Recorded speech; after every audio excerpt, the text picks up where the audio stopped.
देखिए स्टूडेंट, मैं आपको लिखकर दे सकता हूं प्रश्नावली 1.3 में से एक सवाल पक्का आएगा आपके बोर्ड एग्जाम में। ये बिल्कुल कंफर्म है, आना ही है। और आपको 3 नंबर बहुत ही आसानी से मिल जाएंगे। बहुत ही चिरकुट से सवाल हैं, बस थोड़ी सी हमें हिंदी पता होनी चाहिए। जैसे पहला सवाल क्या कह रहा है, सिद्ध कीजिए कि √5 एक अपरिमेय संख्या है। बस सिद्ध कर कर दिखाना है। तो फिर इस सवाल को सॉल्व करने का कार्यक्रम शुरू किया जाए। अब आपको हमेशा क्या करना है, जब भी हमसे इस प्रकार से प्रूव करवाए तो हम सबसे पहले हल में लिखते हैं माना √5 एक परिमेय संख्या है। आपको हमेशा जो भी दिया होगा उसका उल्टा मान लेना है, ये आपको मानना ही होगा। उसके बाद हम लिख देंगे √5 बराबर P/Q, जहां P, सह अभाज्य संख्याएं हैं और उनका कोई उभयनिष्ठ गुणनखंड नहीं है। सिंपली हमको ये लिखना होगा। अब मैं आपको समझाता हूं ये P/Q क्या है और सह अभाज्य का क्या मतलब है। हमारे पास परिमेय संख्या किस रूप में होती है, जैसे 3/5, 4/3, कुछ इस तरीके से ही तो होती है 7/5। तो यहाँ पर हमने √5 को एक परिमेय संख्या माना था, लेकिन ये नहीं बताया वो कौन सी है। तो परिमेय संख्या हमारी इस टाइप से होती है और इनको हम ऐसे लिख सकते हैं P/Q। P की जगह कोई भी नंबर मान लीजिए और Q की जगह कोई भी नंबर मान लीजिए। आप इसको ऐसे भी लिख सकते हैं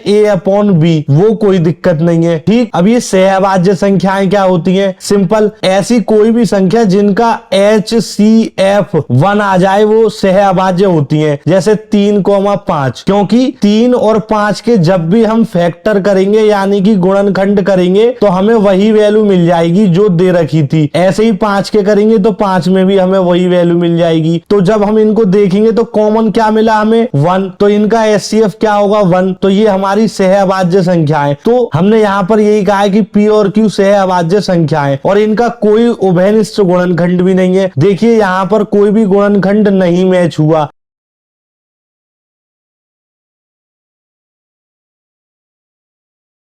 जैसे हम ले लेते 18 और 17, तो अब 18 और 17 भी सहअभाज्य संख्याएं हैं, क्योंकि 18 के फैक्टर करेंगे तो 2, 3, 3 ये आएंगे, लेकिन 17 के फैक्टर करेंगे तो हमारे पास मिल जाएगा 17 गुणा 1। तो यहाँ पर कुछ भी मैच नहीं हुआ सिवाय 1 के। तो ऐसी संख्या जिनका मासा 1 आता है वो सहअभाज्य होती है। अब क्या करेंगे हम कि यहाँ पर करनी है, करनी का मतलब रूट है, स्क्वायर रूट, तो इसको खत्म करना है। तो इसको खत्म करने के लिए यहाँ लिख देंगे दोनों पक्षों का वर्ग करने पर, इसका भी वर्ग करेंगे और इसका भी वर्ग करेंगे। जब √5 का वर्ग करेंगे तो उसके ऊपर 2 की घात चढ़ा देंगे और P का वर्ग करेंगे तो P² हो जाएगा, Q का करेंगे तो Q² हो जाएगा। अब √5 के वर्ग का मतलब है कि उसको 2 बार लिखना गुणा के रूप में, तो हमने यहाँ पर 2 बार लिखा। P² Q² ऐसे ही रहेगा। √5 का गुणा √5 में करेंगे तो रूट सेम है तो सेम रहेगा और 5 25 हो जाएगा। ठीक है, तो √25 बराबर P² में Q² हमारे पास मिल जाएगा। अब आपको पता होगा रूट के अंदर 25 5 के बराबर होता है, यानी कि 25 का वर्गमूल 5 होता है और P² Q² ऐसे ही रहेगा। उसके बाद में अब क्या करेंगे कि इस Q² का 5 में गुणा करेंगे तो 5Q² हो जाएगा बराबर में P²। अब यहां से अगर हम Q² की वैल्यू निकालेंगे तो जो भी साथ में दे रखा है गुणा में यानी कि 5, वो बट्टे में पहुंच जाएगा। तो Q² बराबर P² बट्टे में 5 आ जाएगा और ये हमारा समीकरण नंबर 1 बन जाएगा। बहुत ही आसान है, बस बेसिक कैलकुलेशन है, वो आपको समझते हुए चलना है। अब हम एक और काम करेंगे कि जो भी हमने समीकरण 1 बनाया था Q² बराबर P² बट्टे में 5, इसमें यहाँ पर कुछ हिंदी लिख देंगे। क्या 5 P² को विभाजित करता है तो 5 P को भी विभाजित करेगा। अब इसका क्या मतलब है वो सिखाता हूं। हमने क्या लिखा था कि P² 5 को विभाजित करता है। मान लीजिए कि P की जगह 10 है तो 10 के स्क्वायर को 5 काट देगा। 10 का स्क्वायर क्या आएगा, 100 को 5 से काटेंगे तो 20 आ जाएगा। तो 20 भी तो 5 से कट जाएगा, यही यहाँ पर कह रहा है। देखिए इसको समझने का सिंपल सा मतलब है, क्या लिखा है 5 P² को विभाजित करता है। मान लीजिए P की जगह हमने 10 माना तो 10 का स्क्वायर क्या होगा 100, तो 5 से 100 कट रहा है। ठीक है, तो अब अगली वैल्यू क्या मिली हमारे पास 20 20, तो 5 से p भी तो विभाजित होगा, तो 20 भी 5 से कट जाएगा। अब यहाँ पर हमें एक और स्टेटमेंट लिखना है, क्या, p बराबर 5r, जहां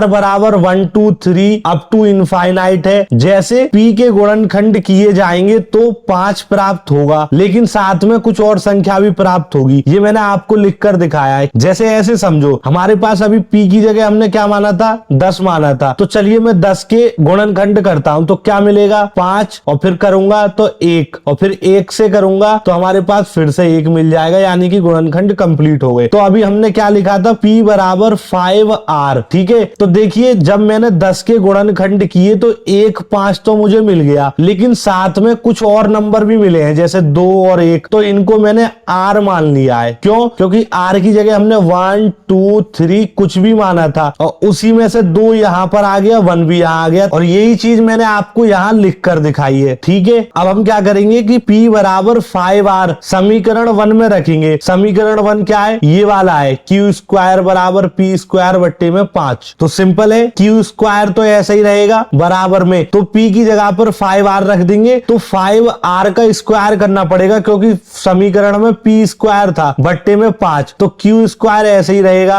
अब इसका स्क्वायर करेंगे तो 5 का हो जाएगा 25, और r का हो जाएगा r स्क्वायर बट्टे में 5, ऐसे ही रहा। अब 5 से इसको काट देंगे हम सिंपल तरीके से, तो यहाँ पर 5 मिल जाएगा हमारे पास, तो q स्क्वायर बराबर में 5r स्क्वायर मिलेगा। अब इस वैल्यू को हम ऐसे भी लिख सकते हैं, 5r स्क्वायर बराबर q स्क्वायर, और यहाँ से जब r स्क्वायर की वैल्यू निकालेंगे तो ये जो 5 है ये इसके बट्टे में आ जाएगा कुछ इस तरीके से। ठीक है, तो मैंने यहाँ यही लिखा है, r स्क्वायर बराबर q स्क्वायर बट्टे में 5, और इस वाले को हम समीकरण नंबर 2 दे देंगे। तो देखिए समीकरण 1 और समीकरण 2 में दोनों वैल्यू आपस में बदल गई। पहले q स्क्वायर की वैल्यू थी, लेकिन यहाँ पर r स्क्वायर की वैल्यू है। फिर यहाँ पर हम ऐसे ही लिख देंगे, 5 से q स्क्वायर विभाजित है तो 5 से q भी विभाजित होगा। इसका मतलब अगर q की जगह आप 10 का स्क्वायर रखते हैं तो 5 से 10 भी कट जाएगा, और जो संख्या आएगी फिर वो भी कट जाएगी 5 से। सिंपल सा मतलब है, बस आपको यही समझना है। इसमें हिंदी ज्यादा है, जैसे मैंने आपको लिखकर दिखाया है आप सिंपली इसी तरीके से समझते चलिए और अपनी नोटबुक में नोट कर लीजिए, आपको पूरे नंबर मिलेंगे। अब हमने अपना दिमाग लगाया और दोनों समीकरणों को बारी बारी से सॉल्व कर लिया, लेकिन सवाल खत्म नहीं हो रहा, बार बार यही रिपीट हो जाता है। अब मान लीजिए हम यहाँ पर कुछ और मान लेते हैं तो फिर से कुछ नया बन जाएगा। तो अब हम यहाँ पर अपना एक लास्ट स्टेटमेंट लिखेंगे। देखिए आपको ये लास्ट स्टेटमेंट बहुत ध्यान से समझना है। समीकरण 1 समीकरण 2 के निष्कर्ष से 5 p q दोनों को विभाजित करता है, पर हमने सवाल में कहा था कि p